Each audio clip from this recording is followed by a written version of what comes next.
Nous sommes au jury 1343 du centre de Cabrousse. Après proclamation, au bon soin du président du jury. Bonjour monsieur, vous devez vous présenter, s'il vous plaît. Bonjour, je m'appelle professeur Benoît Tim. Je suis enseignant-chercheur à l'université Assane-Seck de Ziguinchor et président du jury 1343 du centre d'écrit lycée de Cabrousse. Voilà, vous venez de procéder donc à la proclamation des résultats du baccalauréat général 2024. Vos impressions au terme donc justement de cette proclamation? Alors les impressions, c'est un peu trop tôt de les livrer actuellement. Nous sommes qu'à mi-parcours de cette session normale du baccalauréat 2024, session normale. Nous aurons, une fois la délibération du second groupe finie, nous aurons à ce moment-là la possibilité de vous donner donc les impressions, une lecture, une analyse de ces statistiques-là qui émaneront du centre d'examen 1343 du lycée de Cabrousse. Mais vous avez une appréciation, somme toute, de la première tendance donc, les premières tendances, oui. Lycée de Cabrousse, tous ces candidats qui ont composé ici, on peut dire de façon générale que le lycée de Cabrousse ne déroge pas à la règle. Ce sont les tendances qu'on voit depuis hier, depuis avant-hier déjà, donc des niveaux assez faibles, des statistiques très, très faibles. Je m'en veux pour preuve, donc pour la L'. Pour la L', nous avions 132 candidats. Oui. À l'issue de cette délibération des épreuves du premier groupe, 10 seulement ont été admis d'office. 10 seulement. Soit un taux de 8%. Oh là là. Avec 2 mentions assez bien. Les admissibles, par contre, sont au nombre de 40, ce qui fait un taux de 30%. Donc, 8% pour les admis d'office, 40% pour les admissibles et les ajournés. 79 candidats ont été ajournés, soit un taux de 60%.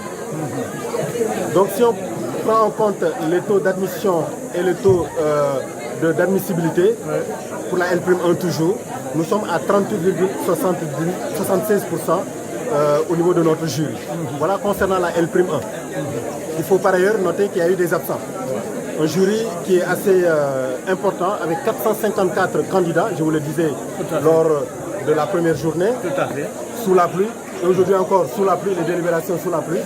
Ce n'est certainement pas un hasard que nous avons un jury donc, de 454 candidats avec des membres du jury de 27 enseignants qui viennent d'ici et d'ailleurs et qui nous ont aidés donc à faire le travail comme il se doit.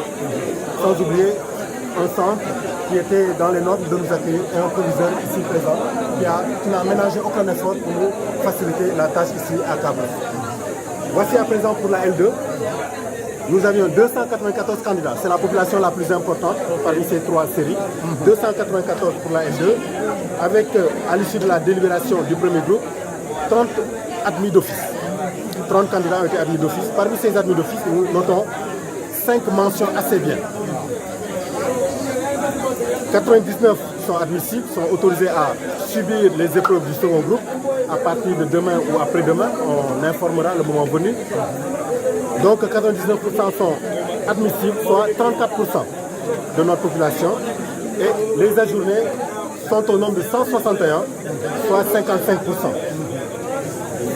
Voilà donc pour la L2, sciences sociales et humaines. Et enfin la S2, la série S2, c'était qu'une seule classe, 28 candidats d'ici et du lycée de Boucotte-Diembéring. Sur ces 28 candidats qui ont effectivement composé, parce que contrairement à la L'1 et à la L2, ici il n'y a pas eu d'absents. Pour la L'1, nous avons eu 3 absents et pour la L2, nous avons eu 4 absents. Pour la S2, il n'y a eu aucun absent. Donc sur les 28 qui ont effectivement composé, nous avons 11, autant pour moi, 11 qui sont admis d'office, 11 admis d'office, soit 39%, avec 3 mentions assez bien. 12 ont été autorisés à subir les épreuves du second groupe. Ils vont passer les épreuves du second groupe. 12, soit un taux de 43%.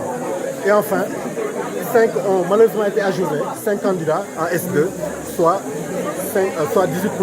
Donc si on comptabilise les admis d'office et les admissibles, nous avons un taux d'admissibilité de 82,14%.